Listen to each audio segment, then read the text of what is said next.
প্রিয় দর্শক মন্ডলী, আজকে এই ভিডিওতে আমি যে বিষয়টি নিয়ে আলোচনা করব সেটা হচ্ছে হ্যাসি, সর্দি, কাশি, তার পাশাপাশি কিন্তু জ্বরও চলে আসে। সেই ক্ষেত্রে আপনারা হোমিওপ্যাথিতে কি ওষুধ ব্যবহার করবেন? দেখুন, আমার এই ইউটিউব চ্যানেলে আমি বিভিন্ন ধরনের রোগ এবং তার লক্ষণ অনুসারে হোমিওপ্যাথিক ওষুধ নিয়ে আলোচনা করে থাকি। আপনারা অনেক কমেডিয়ান ভিডিও দেখেন, টিকটক ভিডিও দেখেন।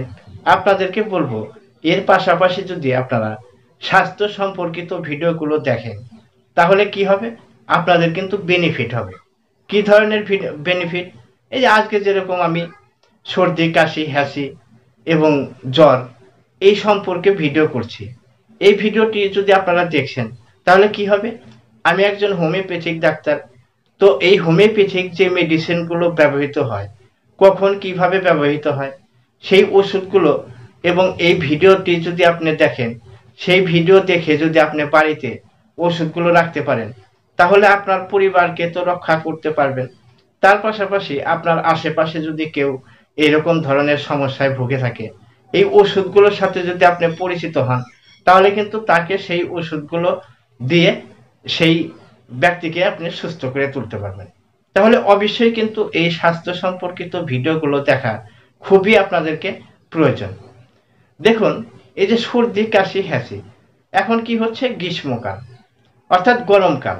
এই সময় কি করে? অনেকেই কাজের জন্য বাইরে বেরোতে হয়। বাইরে বেরিয়ে কি হয়? শরীরে ঘাম ঝরে যায়।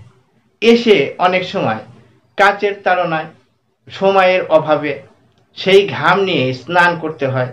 যখনই স্নান করছে, দেখা যাচ্ছে হ্যাসি হচ্ছে, তার পাশাপাশি নাক দিয়ে জল পড়ছে, টপ টপ করে জল পড়ছে, নাজেহাল একটা অবস্থায় পরিণত হয়ে যাচ্ছে। এই সর্দি কিন্তু সাধারণ রোগ হলেও খুবই একটা খারাপ রোগ। কারণ এই সর্দি হলে শারীরিক দুর্বলতা চলে আসে, মানসিক চিড়চিড়া পান চলে আসে, অর্থাৎ একটু খিটখিটে মেজাজ হয়ে যায় এবং শরীরও কিন্তু দুর্বল হয়ে যায়। মানে শান্তি পাওয়া যায় না, তাই কি না বলুন? তো এই যে সর্দি, এর জন্য আপনারা হোমিওপ্যাথিতে কি ওষুধ ব্যবহার করবেন? দেখুন, সেই জন্যই আপনাদেরকে বললাম যে আপনারা কিন্তু ভিডিওগুলো মন দিয়ে দেখবেন এবং বাড়িতে ওষুধগুলো রাখার চেষ্টা করবেন। এবার দেখা গেল কি, যা একজন লেবার শ্রেণীর লোক, সে পরিশ্রম করে এসে সঙ্গে সঙ্গে স্নান করে নিচ্ছে। তার ফলে দেখা গেল একটু মানে বিড়বিড় করে ঠান্ডা লেগে গেল, গলা ব্যথা হয়ে গেল, একটু হ্যাসি হচ্ছে। এই হ্যাসির থেকেই কিন্তু শুরু হয়ে যাবে সর্দি ঝরা। আর এই সর্দি ঝরতে ঝরতেই কিন্তু শুকিয়ে কি হবে? কাশি শুরু হয়ে যাবে। আবার এর পাশাপাশি দেখা যায় অনেকের কিন্তু জ্বর চলে আসে।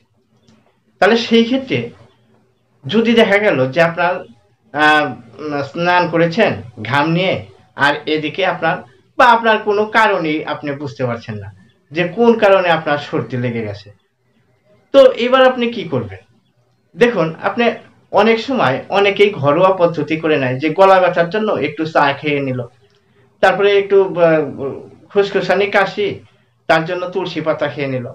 আবার একটু দেখা গেল যে কি হচ্ছে, সর্দি, আহ, একটু আদা জলের মানে জল খেয়ে নিল, আদা খেয়ে নিল। এরকম বিভিন্ন ঘরোয়া পদ্ধতিতে যেগুলো হয়ে থাকে আর কি, আপনারা ব্যবহার করে থাকেন। এইবার যদি এই হোমিওপ্যাথিক ওষুধ আপনি জেনে থাকেন, তাহলে বাড়িতে রেখে দিলে কি হবে? সঙ্গে সঙ্গে যেই এক ফোঁটা আপনি মুখে দিয়ে দিলেন, দেখবেন পাস, আপনার সর্দি কিন্তু, হ্যাসি কিন্তু ঠিক হয়ে যাবে। তাহলে যদি এইরকম দেখা গেল হ্যাসি হচ্ছে প্রথম অবস্থায়, তাহলে আপনারা কি করবেন? সঙ্গে সঙ্গে অ্যাকোনাইট ন্যাপ, এই অ্যাকোনাইট ন্যাপ 200 শক্তি আপনারা ঘরে রেখে দিবেন। যখনই দেখবেন যে আপনার মানে গলাটা ছ্যান ছ্যান করছে, গলাটা হালকা ব্যথা হচ্ছে, তার সাথে সাথে ঘন ঘন হ্যাঁচি হচ্ছে, আপনারা সঙ্গে সঙ্গে এই অ্যাকোনাইট ন্যাপ 200 শক্তিতে 10 মিনিট পর পর 3 বার 1-2 ফোঁটা করে ডাইরেক্ট জিহ্বায় দিয়ে খেয়ে নেবেন। দেখবেন আউটস্ট্যান্ডিং রেজাল্ট হয়ে যাবে। আপনার সেই হ্যাসি সেটা কিন্তু কমে যাবে। দেখা গেল আপনার সেই সময় আপনি খেতে পারলেন না, এবার কি হচ্ছে? আপনার নাক দিয়ে প্রচুর পরিমাণে সর্দি ঝরছে, টপ টপ করে সর্দি ঝরছে, যার জন্য আপনার মানসিক অবস্থা একটু রাগ রাগ ভাব, একটা অস্বস্তিকর ব্যাপার, মানে অস্বস্তি আপনার ভিতরে লাগছে, ভিতরে মনে হচ্ছে যে একটু জ্বর জ্বর ভাব, একটু গলা ব্যথা। কি করবেন জানেন? যখনই আপনার চোখ নাক দিয়ে মানে প্রচুর পরিমাণে জল পড়ছে, সঙ্গে সঙ্গে আপনারা অ্যালিয়াম সিপা, এই ওষুধটি আপনারা ঘরে রেখে দিবেন। অ্যালিয়াম সিপা এটা কিন্তু পিএস থেকে তৈরি। তো আমরা কিন্তু সর্দি সাধারণত লাগলে আমরা পিএস খেয়ে থাকি। হ্যাঁ, অনেকেই ঝাল মুড়ি করে পেঁয়াজ দিয়ে বেশ করে মজা করে খায়, যেন সর্দিটা বেরিয়ে যায় এবং নাকের ভিতরে যে ছ্যান ছ্যান হচ্ছে সেটা যেন কমে যায়। তাহলে এই পেঁয়াজ থেকেই তৈরি অ্যালিয়াম সিপা, এই ওষুধটি আপনারা ঘরে রেখে দিন, 200 শক্তিতে রেখে দিন। যখনই নাক দিয়ে চোখ দিয়ে টপ টপ করে জল পড়ছে, কিছুতেই থামছে না, সঙ্গে সঙ্গে অ্যালিয়াম সিপা 1-2 ফোঁটা করে 10 মিনিট অন্তর অন্তর 3 বার খেয়ে নেবেন, দেখবেন আপনার কিন্তু সর্দি গায়েব। এইবার দেখা যাচ্ছে যে আপনার সর্দিটা আছে, এবার সর্দিটা দেখা গেল যে অনেক সময় আপনার কাছে হাতের কাছে ওষুধ নেই, সর্দিটা বসে গেল, এবার নাকটা ছ্যান ছ্যান করছে, জ্বালা করছে, ঠিক আছে, জ্বালার সাথে আপনার ভিতরে অস্থিরতা ভাব হচ্ছে, একটু জ্বর জ্বর ভাব চলে আসছে, এবং তখন আপনার গলাটা শুকিয়ে যাচ্ছে আর ঘন ঘন জল খাওয়ার ইচ্ছা হচ্ছে। এবার জলটা আপনি ঘন ঘন খাওয়ার ইচ্ছা হচ্ছে, কিন্তু বেশি পরিমাণে খেতে পারছেন না, একটু জল খেলেই যেন হয়ে যাচ্ছে, আর শরীরের ভিতরে একটা অস্থিরতা ভাব, ছটফটানি ভাব, আর এই জ্বালা করছে, তখন কিন্তু আর্সেনিক অ্যালবাম, এটা আপনারা 200 শক্তিতে 10 মিনিট অন্তর অন্তর খালি শুধু 3 বার খাবেন, 1-2 ফোঁটা করে, দেখবেন ম্যাজিক ঘটে যাবে। ঠিক আছে, এইবার দেখা গেল যে আপনার সর্দিটা বসে গেছে, হালকা ফুসফুসানি কাশি শুরু হয়ে গেল। গরমের দিন আপনারা দেখা গেল যে একটু কোল্ড ড্রিঙ্কস খেয়ে নিয়েছেন বা পাখার হাওয়া খেয়ে নিয়েছেন, আপনি কিভাবে থাকবেন এই গরমের মধ্যে সেটাই বুঝে উঠতে পারছেন না। যদি আপনি দেখা গেল সকালের দিকে ঠান্ডা, হ্যাঁ, আবার রাত্রিতে ঠান্ডা, ফ্যানের হাওয়া খাচ্ছেন, তার ফলে কি হচ্ছে যে আপনার গলাও ব্যথা হচ্ছে, খুসখুসানি কাশি শুরু হয়ে গেল। তখন কিন্তু আপনারা ব্রায়োনিয়া অ্যালবাম, এই ব্রায়োনিয়া অ্যালবাম আপনারা 200 শক্তিতে খাবেন না, এটা যদি পারেন 0/1, যদি দেখা গেল যে খুসখুসানি কাশি কাশতে কাশতে আপনার বুকে ব্যথা হচ্ছে, তাহলে 0/1 এটা আপনারা ঘন ঘন খেতে পারেন। দেখা গেল কোনো ডাক্তারবাবুর কাছে গিয়ে 60 ml বা 30 ml এর বোতলের মধ্যে সে ডাক্তারবাবুকে বলবেন 0/1 আমাকে বানিয়ে দিবে, সেটা 10 বার ঝাঁকিয়ে দিয়ে 1 চামচ, যেরকম বাচ্চারা তোলা চামচের দুধ খায় সেই চামচের 1 চামচ করে আপনারা কিন্তু সকাল দুপুর রাত্রিতে এইভাবে যদি খান, দেখবেন আপনার খুসখুসানি কাশি এবং বুকে জমে থাকা কফ, হ্যাঁ, এবং গলা যদি শুকিয়ে যাচ্ছে, তাহলে কিন্তু এই ব্রায়োনিয়া অ্যালবাম খুবই ভালো কাজ করে। আরো লক্ষণ পাবেন ব্রায়োনিয়ার, দেখা গেল যে আপনার কাজ করতে ইচ্ছে করছে না, শুয়ে থাকতে ইচ্ছে করছে, নড়াচড়া করার ইচ্ছে করছে না, সেই ক্ষেত্রে কিন্তু ব্রায়োনিয়া অ্যালবাম খুবই ভালো কাজ করে।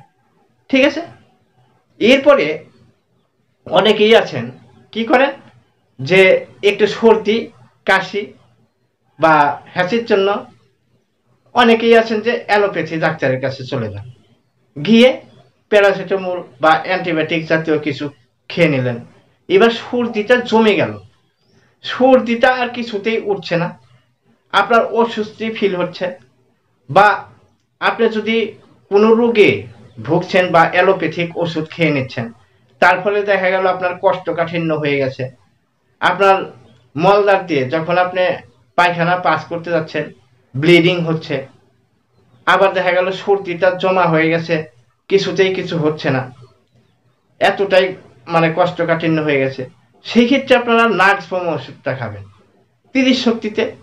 এই নাক্সভোম ওষুধটা আপনাদেরকে মোটামুটি 3 দিন খেতে হবে, 1-2 ফোঁটা করে সকালে আর রাত্রিতে, খাবার আগে শোয়ার আগে খেতে হবে, 1-2 ফোঁটা করে খেয়ে নেবেন। যদি আপনার অ্যালোপ্যাথিক ওষুধ খেয়ে কোষ্ঠকাঠিন্য হয় এবং যদি আপনার পায়খানা স্টুল পাস করতে গিয়ে ব্লিডিং হয় এবং দেখা গেল যে আপনার জমে থাকা সর্দি মানে বুকে জমা হয়ে গেছে, কিছুতেই বেরোতে চাচ্ছে না, মনে হচ্ছে যে একদম হলুদ গাঢ়, সেটাকে কিন্তু এই নাগস্পম ওষুধটি নরম করে দিবে, তরল করে দিবে এবং আপনার ইজিলি ভাবে আপনার কফটা বেরিয়ে আসবে। তাহলে নাগস্পম ওষুধটি আপনারা মোটামুটি 3-4 দিন 1-2 ফোঁটা করে সকালে আর রাত্রিতে খাবেন। খাবার আগে দেখবেন একদম জাদুর মতন কাজ করবে, ম্যাজিকের মতন কাজ করবে। যদি না কাজ করে আমাকে ফোন করবেন, কমেন্টে লিখে জানাবেন, তাহলে আমি ফোন নাম্বার দিয়ে দেবো, আমার সাথে কথা বলুন ডাইরেক্ট। ঠিক আছে? দেখুন, আজকে আপনাদেরকে আরেকটি কথা বলে রাখছি যে এখনো যারা আমার এই চ্যানেলটি সাবস্ক্রাইব করেননি, সাবস্ক্রাইব করে রাখুন, পাশে থাকা বেল আইকনটি প্রেস করে রাখুন। তাহলে কি হবে, যখনই আমি ভিডিও আপলোড দেব সঙ্গে সঙ্গে ভিডিওটি সর্বপ্রথম আপনাকে কিন্তু শো করাবে। আর ভিডিওটি আপনারা না বেশি বেশি করে শেয়ার করে দিন আপনাদের বন্ধুদের কাছে। তাহলে কি হবে, দেখুন, মানুষের উপকার করাই মানুষের ধর্ম। এই ভিডিওটি দেখে যদি আপনার বন্ধু কিছুমাত্র উপকৃত হয়, আপনাকে ধন্য বলে মনে হবে। তাই আপনারা বেশি বেশি করে শেয়ার করে দিন। আর যদি ভিডিওটি সত্যিকারেই ভালো লাগে থাকে, অবশ্যই লাইক করুন প্লিজ। তো আজকে ভিডিওটি এই পর্যন্তই রাখছি। পরবর্তী ভিডিওতে আবার দেখা হচ্ছে আপনাদের সাথে। আপনারা সুস্থ থাকুন, ভালো থাকুন, এই কামনা করে আজকে ভিডিও এখানেই শেষ করছি। ধন্যবাদ সকলকে, নমস্কার।